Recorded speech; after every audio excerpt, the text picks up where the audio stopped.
For today's video ay nagluto ako ng dinakdakan pero imbis na pork ay chicken ang gagamitin nating karne sa pagluluto ng ating dinakdakan. Kaya kung bawal ka sa pork ay pwedeng-pwede mo itong lutuin. Meron ako ditong nabiling dalawang chicken breast. Tinanggalan ko na po ito ng buto. Pagkatapos ay titimplahan ko lamang ito ng salt, pepper, onion powder, and garlic powder. Pagkatapos ay baliktarin lang natin yung ating chicken breast. Same lang po sa kabilang side. Lagyan lang din natin ng pampalasang salt, pepper, garlic powder, and onion powder. At ayan, massage lang natin yung ating chicken breast na may halong pagmamahal.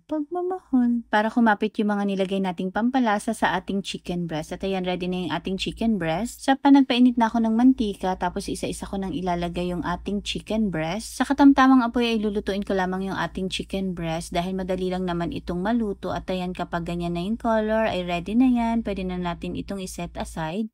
Hintayin lang muna natin itong bahagyang lumamig. At habang hinihintay natin lumamig yung ating chicken breast, ay prepare muna natin yung iba pang mga ingredients katulad ng ginger, siling pula, siling green, calamansi, at red onion. At ayan, kapag medyo malamig na yung ating chicken breast, ay sisimulan ko na itong hiwain ng ganito kalalaki. Shoutout po kay Ma'am Jenilyn Propongo from Bagong Silangan, Quezon City, Blessy Dolete from Dubai, Lenny Tan from Divisoria, Manila, Lucena de la Cruz Buo from Cainta Rizal, Reynalyn Corporal from Bulacan, Ethel Villena from Cainta Rizal, and Ma'am Michelle Calnea from Cavite. Maraming salamat po sa panonood ng aming mga videos. At ayan, pagkatapos nating mahiwa lahat ng ating chicken breast, ay gagawa naman tayo ng sauce para sa ating chicken dinakdakan. Meron tayo ditong mayonnaise, 3 sachet yung nagamit ko, tapos titimplahan ko lamang ito ng pepper, calamansi juice, at syempre pampadagdag lasa at linamnam sa ating ginagawang sauce ng ating chicken dinakdakan, naglagay din ako ng liver spread. Hahalo-haluin ko lamang ito hanggang mag-combine lahat ng ingredients na ating nilagay. Then mag-a-add ako ng liquid seasoning.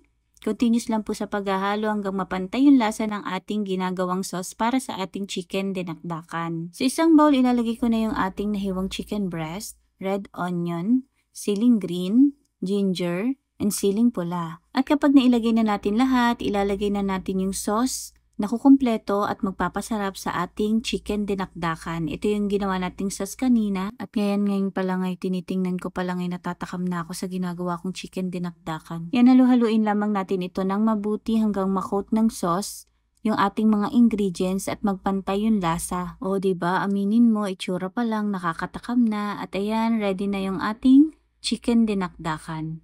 At kung umabot kayo sa part na to at nagustuhan niyo po ang aming video, ay paki-comment naman po kung taga saan kayo para naman mapasalamatan po namin kayo sa aming mga susunod na video. Yun lamang po, maraming salamat. Enjoy! Kaya kung gusto mo kumain ng dinakdakan pero bawal ang pork, try mo na to.